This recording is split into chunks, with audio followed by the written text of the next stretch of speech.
Hey everybody, I need to go on a bit of a quick rampage slash rant here. I'm in my kitchen, about to go on a hike.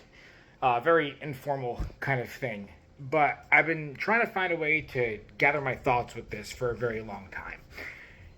And I'm going into over a decade now of researching the martial arts of the Middle East and North Africa. And logically,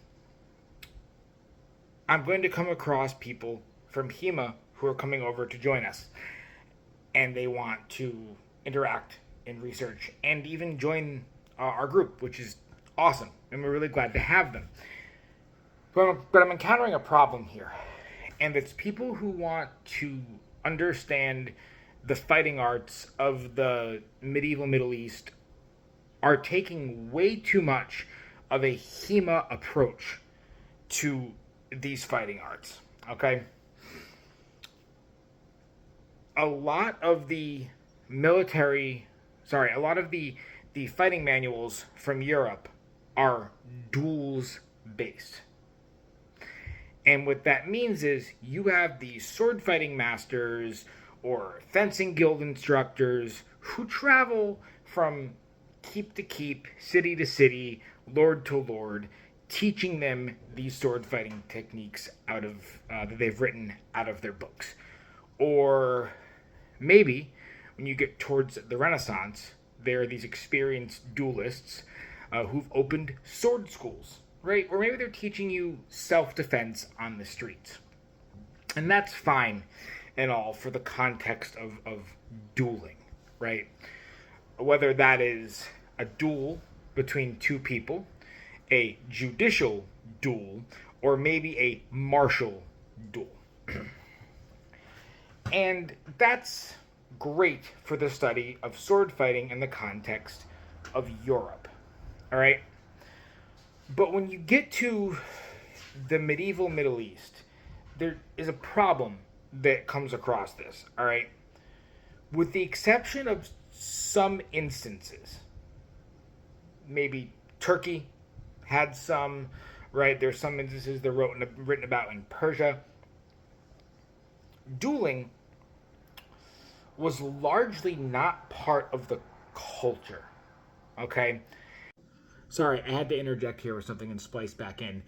There are duels that happen more so in that region. Champion dueling. Think about if you go back to the Arab Sassanid Wars, there's accounts of the leaders or champions from each side going out to fight before the battle. And the point of that was to try to deter the battle.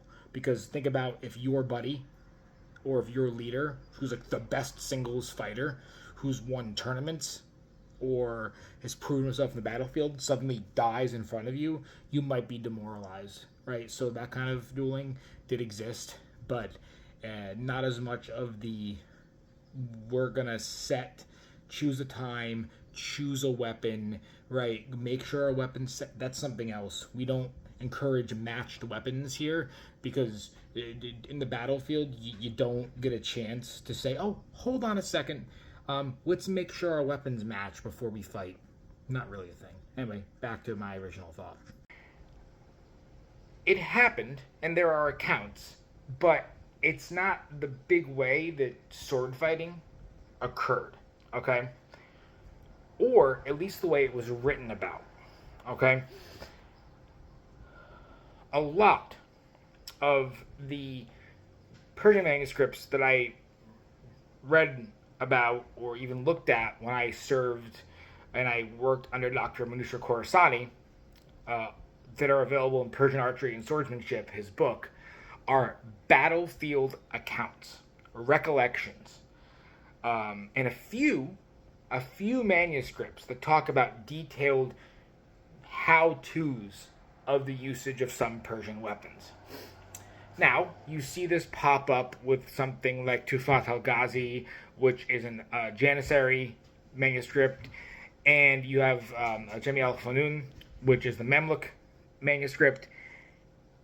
But largely, these manuscripts don't give you the same breakdown, play-by-plays that people of the HEMA mindset are used to looking at, right? You look at European manuscripts, and there's a lot of this play aspect that you can practice, right? There's commentary of, well, if he strikes here, then you strike here, but you assume this guard if this guy does that guard. That doesn't exist in stuff from the Middle East, so we need to stop looking for it. Most of the treatises from the Middle East don't detail how these weapons were used in a breakdown, step-by-step analysis. They are military treatises. And they talk about drills, right? Even in one of the sword sections of Tufat al-Ghazi, it's a drill on how to practice using the Kilij and the Kalkan. It's not even if he strikes here, then you strike here thing. There's hypothetical scenarios where if your opponent comes high, meet this way. But it's not intended for you to sit there with a partner and drill out. A lot of this comes from the fact that warfare and fighting in the Middle East was a functional, lifelong ideal that was ingrained in your society. From a young age, you were out there on the battlefield fighting, right? You didn't have a master to train you how to use the weapons. You look at like Turkic peoples of the region. They were out there fighting on horseback from a very, very, very young age. And they were nomads. There weren't people coming around teaching them how to fight. So yes, maybe you had a commander, maybe you had a drill sergeant, maybe you had somebody to teach you how to stand, right? But one of the most common questions I get asked all the time is from the Persian manuscripts that I've worked under and the other ones, well, what's the stance? What's the footwork? They don't tell you. They don't tell you. Because when you're in a society where you're constantly moving, when you're battling, you don't have time to sit there and go, I better make sure my footwork is perfect. Footwork can be perfect should be perfect in a dueling context. But on the battlefield, you just have to make sure you don't die. So you're not going to see a talk of the footwork, okay? That's not something you're going to see, for the most part. So the question I get secondly asked from this is then, how do we know what they did? We don't. Okay, that's kind of your answer. With the exception of some of the stuff that you find in Dr. Khorasani's book, some of the stuff in Jami al-Fanun and Tufat al-Ghazi, you have some clues into it. But you're not going to get the nice written answer that everybody in HEMA expects to get.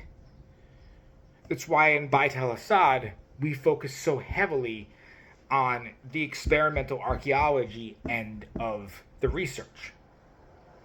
Yes, we want to use what we have written down. I'm a former history teacher, right? I consult for a museum. I understand the importance of historical sources.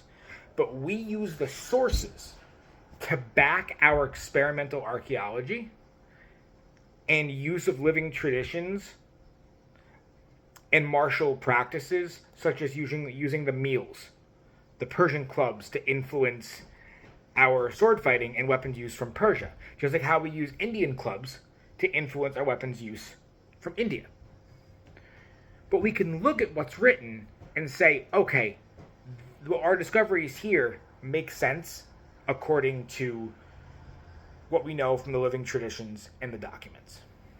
So my suggestion to anybody who wants to get into researching weapons and martial arts from the Middle East, if you're used to a HEMA approach, go do HEMA.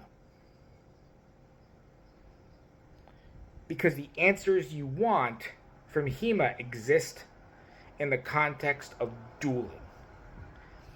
Bait Al-Asad, Rasmusfar, and I'm sure other people who are developing their own branches of this, right? I've seen the Turkish reenactment team. They're doing amazing work right now. I've seen some people in Spain do some things. I've seen some people over in Saudi Arabia kind of working on some of their own swordplay stuff. That's the heart of diving into this part of the world, into this part of history. It's experimental and archaeology based to get an idea of what happened on the battlefield. And that's what we focus on, is battlefield combat. Mastering the weapon, not how one culture or one person said how to do it. So I really wanted to get that off my chest and to say that there's nothing inherently wrong with doing it the HEMA way. That's just not how we do it. And if you come into Beit Al-Asad or come into any other group who focuses in this part of the world expecting the answers to be given to you by the people from the region, you're not going to find it. Broadly speaking, because it wasn't the culture, it wasn't the context, it wasn't the society. So please, let's stop taking a European approach to martial arts and apply it to a Middle Eastern lens. Because I'm going to tell you, I've won more fights, succeeded in experiments, and been more validated in my approaches by getting out and doing